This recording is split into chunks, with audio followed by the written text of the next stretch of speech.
Good afternoon, friends. So while Mark and I went to North Carolina again yesterday, I found this baker's rack like tucked away in a corner in a random booth way near the back of the store. It was like $40. Really good deal. It is metal and it's got this wicker basket.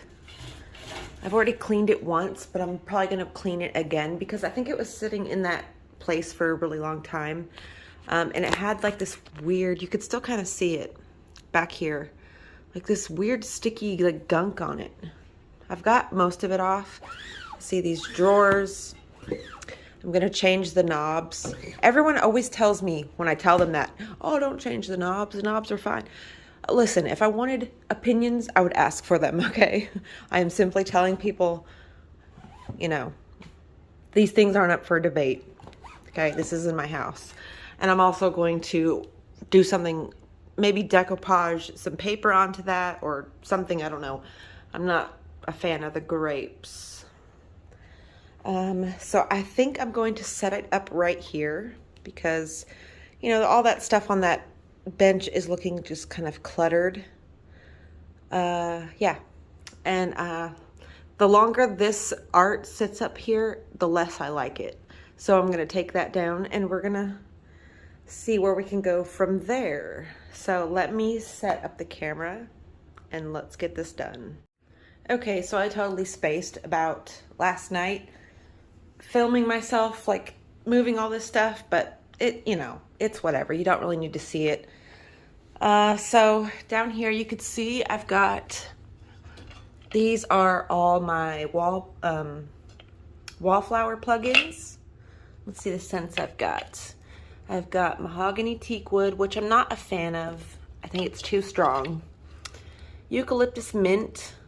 This is like the kind I would put in the laundry room. Same with laundry day. Limoncello. This is like a kitchen scent. Smells really good. This is my favorite scent, which I keep in my bedroom, which is rose, water, and ivy. I think it smells so pretty. This is honeysuckle, which I don't like. I'm not a fan of floral scents. And I put this one in my wallflower last night, and it was way too intense. So I'm going to get rid of those. I don't know what this one is. It's probably a winter scent. And then I've got sun-drenched linen, and I think this is like a cool water or something like that scent. So yeah, I keep those in a decorative pot because every time I've put plants in this pot, they didn't like it. Right here, I've got some plants that I just bought recently. This is Meadow Rue, I'm pretty sure. Meadow Rue, yeah. So we've got, it came like this, 3 plants, pink flowers with yellow stamen, plant in partial shade, plant just below the soil, 24 to 36 inches apart, height 36 to 60 inches, and they bloom early summer to early fall, it looks like. So, I'm going to be putting these up on the hill. Very exciting. I just haven't planted them yet. And then up here we got the printer, and then up here you could see what's going on in here. Got some things, yeah. So it just looks a lot better. I like the way it looks in here with the height, and you could see I took the painting down. So yeah. Another great thing, my jasmine has got a ton of flowers. I wanted to tell you guys also about a new fertilizer that I found. Okay, so I've been hearing a lot about land and sea compost. Not been able to find it, haven't seen it. So I looked into different things and I found this Neptune's Harvest organic fish fertilizer. I don't know if I told you guys about this already or not, but I'm going to tell you again because it's great. It is 2% nitrogen, 4% phosphorus, and 1% soluble potash.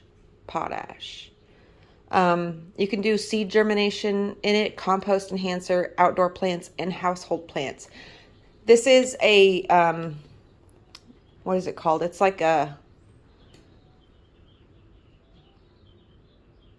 have to dilute this with water. So it's like 1 tablespoon for 1 gallon of water for outdoor plants. And then it's got different ones.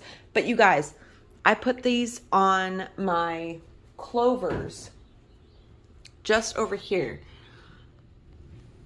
Look how big they've gotten. The clovers in the front are not that big. And I put that fish fertilizer on there, you guys. And I'm going to put them.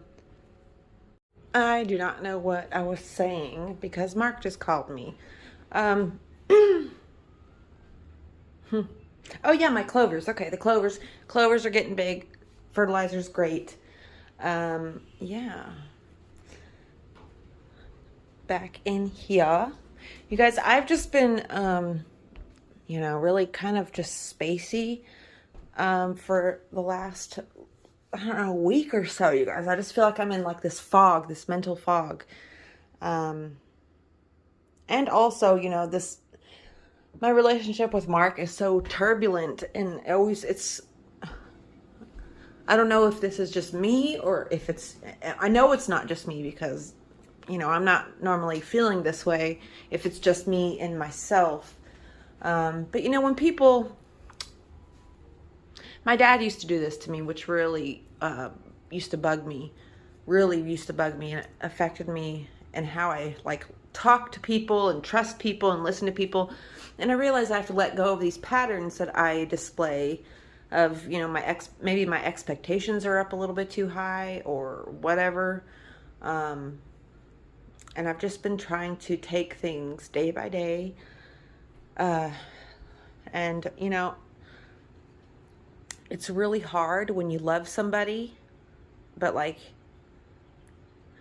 you can't seem to get along. You can't seem to, or the other person can't seem to understand you or can't seem to see anything from your point of view. It's so frustrating when you try to talk to somebody and they just keep telling you what you are and what you're trying to say and who you are and what you mean. And it's like, dude, you're not even fucking listening to me. You're not hearing me. You're not hearing anything I'm saying.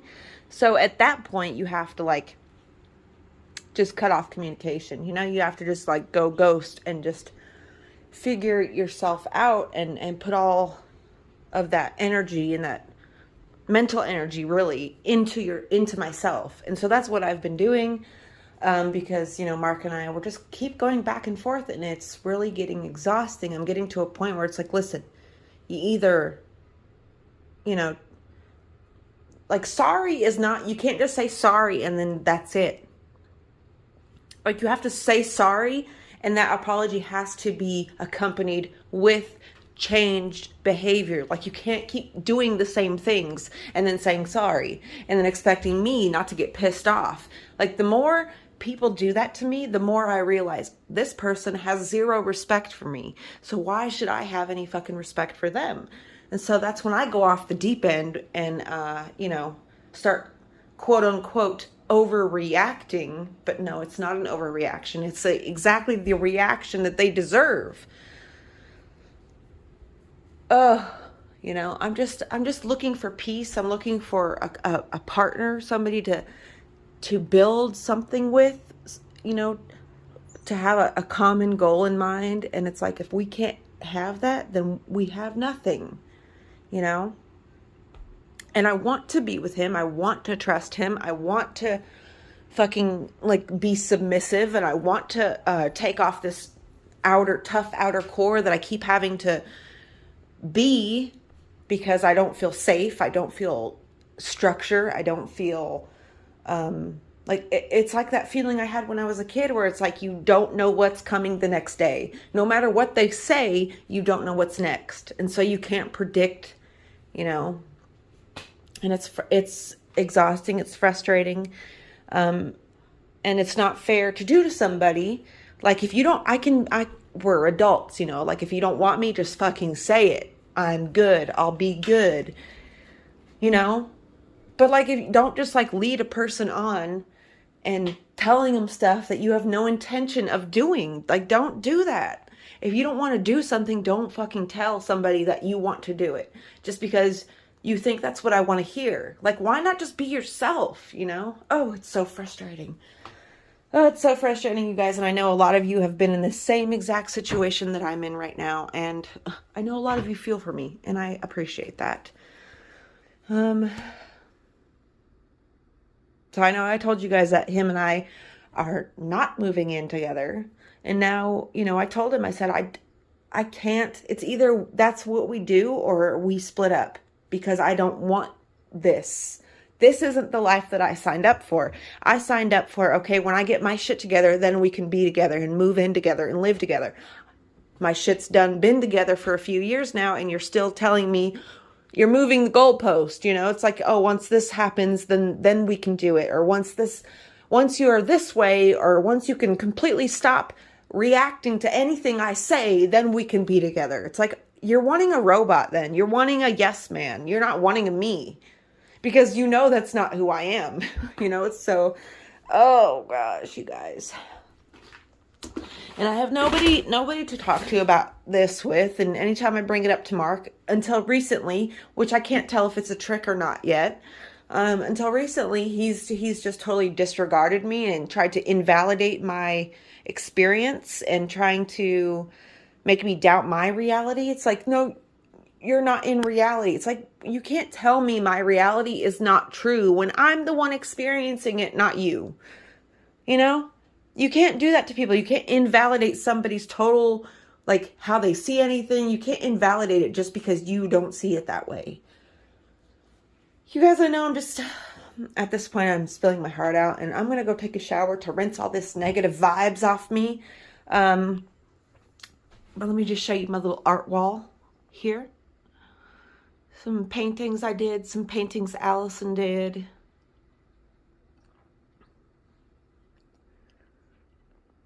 My lighter art. Avant-garde. Jaxie's eyes are looking, look up here, Jaxie, look here. Jaxie, look up here. Jaxie's looking so much better. Oh, Jaxie, you look beautiful. Little Sage looking beautiful. Little Sagey, where's your pussy willow, Sage? I gave Sage a pussy willow and she totally freaked out and started playing with it. She loved it. Where's your pussy willow? Where's your pussy willow? Where'd it go? Did you lose your little toy? Huh? Did you lose your pussy willow? Hello, Tina. What you doing, Tina? All right, guys. Well, I just wanted to check in and give you a little update. I hope you're all doing well. And I will see you again tomorrow.